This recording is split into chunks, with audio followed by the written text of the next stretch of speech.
Hello and welcome to UNIV 102. This is your professor, Sarah Leland, and I am so excited to work with everyone and hopefully interact with some of you during the chat session. So we're just going to work our way through. I'm not going to read everything to you, but I'll just sort of hit some highlights. And you can reach out via text or email if you have any questions. I'll let you read my welcome letter on your own, but what I want to just reiterate here is that I want you to let me know if you're struggling. I know many students are back to school for the first time in years. I have students who haven't really done a lot of online learning. This might be your second session of online learning. It might be your first, depending on if you took an on-campus class for 101.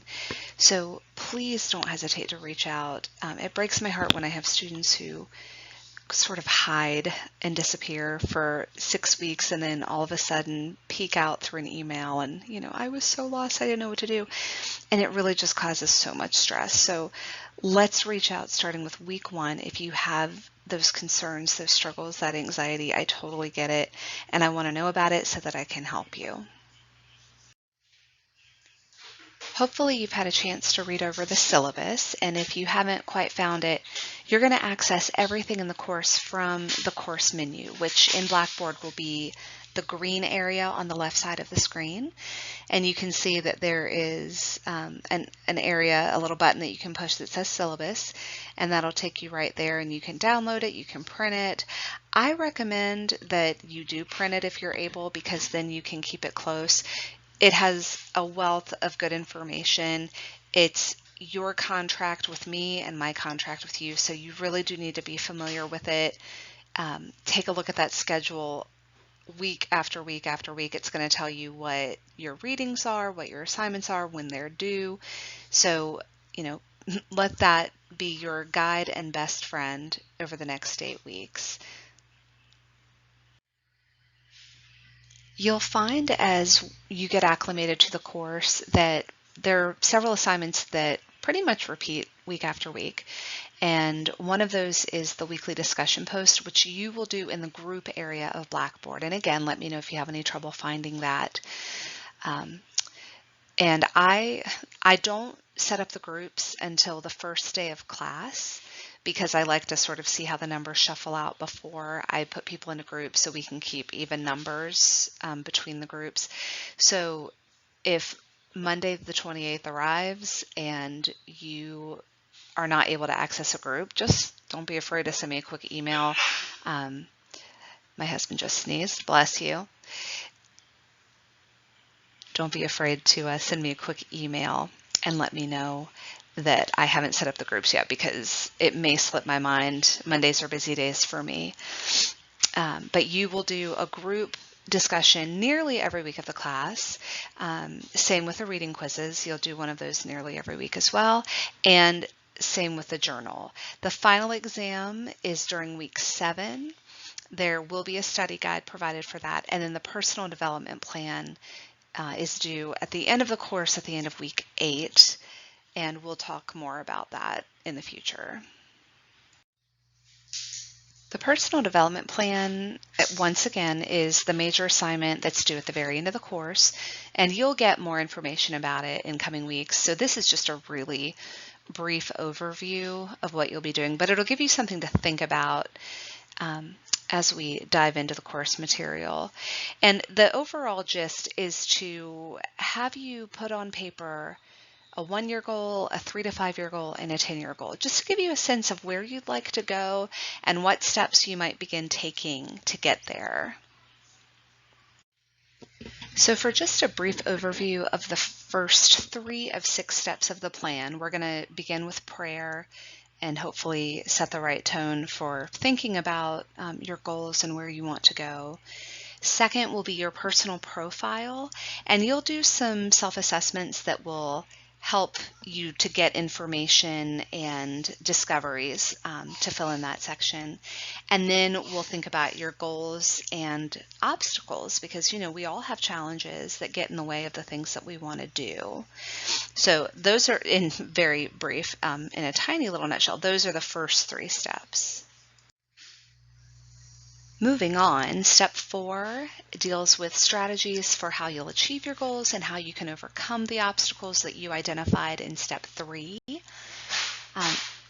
Number 5 will entail the specific steps that you can take to implement your strategies, how you can practically schedule them into your life, and then finally, what measures can you use to determine when you've achieved your goals, because a good goal should always have some sort of measure that you can tell when it's been achieved and when it hasn't.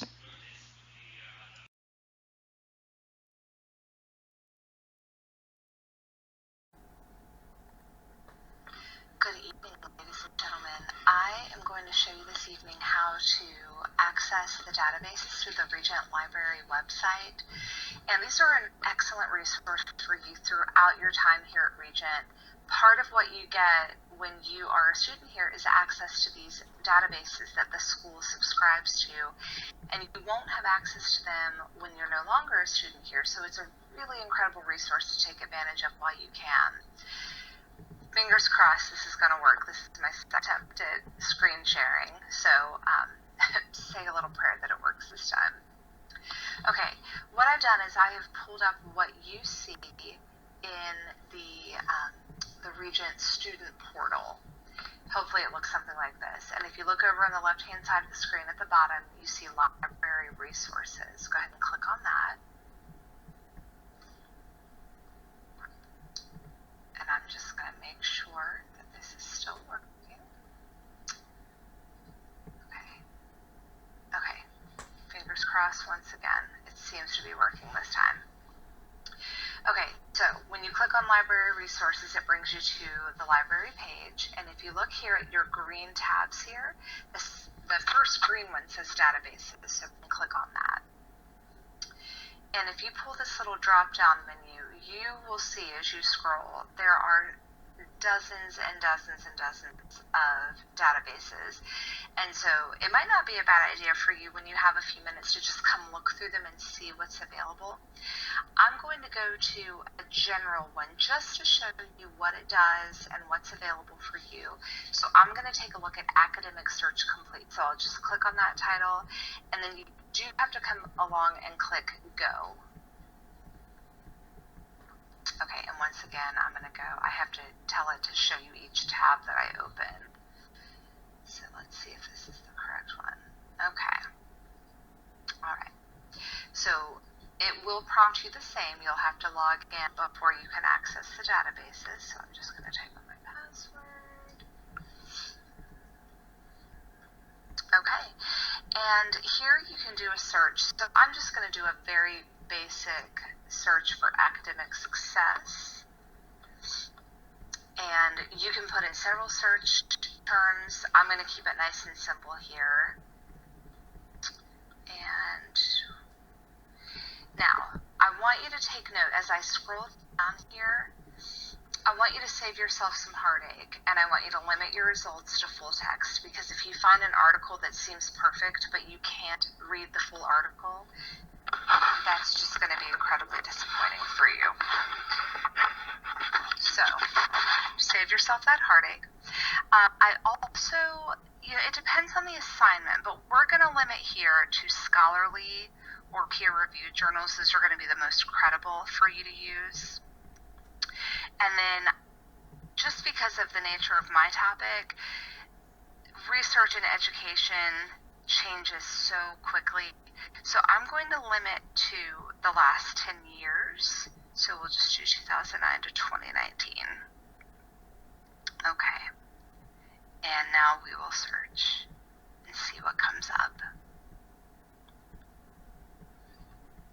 Okay, and you can see right away we've got some nice options, factors influencing. Let's just go ahead and click on that one. And I'll show you just a couple of other options that you have here.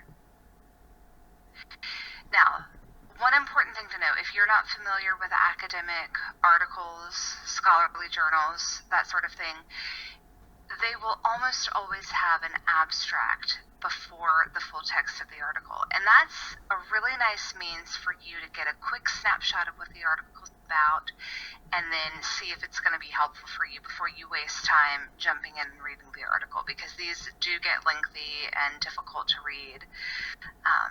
So not a bad idea to do that. Okay, so let's say we've read through the abstract and this looks great. So I'm going to come over here and click on the PDF full text. And here we have it. And a thing that they often do in these scholarly journals is they give nice subheadings, so you can really locate exactly what you're looking for pretty quickly. So you can see methods, some nice data here, it looks like, results. So, just to give you an idea of what you're looking at here. And then you also have some means of sharing this with yourself, so you can save it to your Google Drive over here on the right side of the screen. You can print, of course. You can email it to yourself. You can save it to a folder. Okay, this is a really interesting one because obviously you're at a university, so if you're using a source for something that you're writing or a presentation that you're preparing, you're going to have to cite your sources. And I'm going to say here, I'll say it again, it doesn't matter if you quote the source directly or not. If you paraphrase, if you use any information, even if you put that information into your own words, if you use information that you get from this article, you must cite that source. Always cite, even if you're not sure if you have to. Err on the side of caution, because it is such a serious thing to use the source and not cite it correctly. So if you click on the Cite button, it opens up all of these different citations. Now, if I'm not mistaken, most of you in this class will be using MLA, at least in the short term. So if we scroll down, you'll find here's the MLA citation, and you can then just highlight. You can right-click and copy. If you know your handy shortcuts from the keyboard, you can hold Control and then hit C, and then you can open up a Word document. You can go into an essay that you're typing, and you can paste this in. As you move up into your more specific degree classes, you may use APA. That's a very common one. And Regent also uses Turabian, which in this case is combined with Chicago. So it really just depends on your degree program as to what you'll be using. But for now, I believe everyone's using MLA. All right, but that is a really handy tool there for you. So I think that's everything that I wanted to show you in the databases. I do highly recommend you take a few minutes and just kind of search. You can go back. Let me switch to the other tab. Let's see here. We can go back to this page and you can just pull down your menu and just, whatever your interests are, whatever your degree is, just start finding some of those databases that look interesting to you. I was a literature major, so this bibliography of American literature write-off looks very interesting to me. But, come in and take the time to familiarize yourself with the bases, because they really are going to be a fantastic resource for your research. It really is going to be highly superior to just going onto Google and searching for whatever you're looking for. So, excellent resource, and I hope you have found this valuable. I hope you've had a wonderful holiday weekend and that you have a wonderful week ahead, and I will be chatting with some of you through email and on the discussion boards soon, hopefully. So I'll talk to you all later. Have a great night.